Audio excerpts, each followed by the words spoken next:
Il-Kummissjoni Elettorali rċiviet in-nomina tal-Avukat Bernard Grech għal kariga ta' kap tal-Partit Nazzjonalista.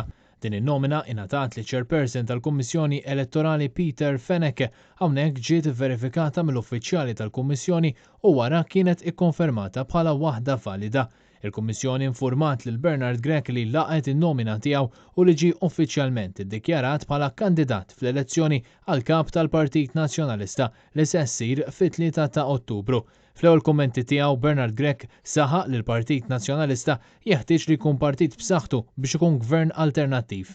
Ninsab onorat illi kien hemm tal-inqas 1000 persuna illi sapportjaw din in-nomina kif l-istess kien hemm aktar minn 1400 ruħ li joġobhom saħansitra jipparteċipaw fil-crowdfunding u dawn il-persuni rridu ngħidulhom ukoll li l-crowdfunding se jkun qiegħed jiġi awditjat, se jkun qiegħed jiġi anke ppubblikat biex hemmhekk mhux biss nitkellmu dwar trasparenza u l-kontabilità imma wkoll inkunu qegħdin iwettquha fil-prattika.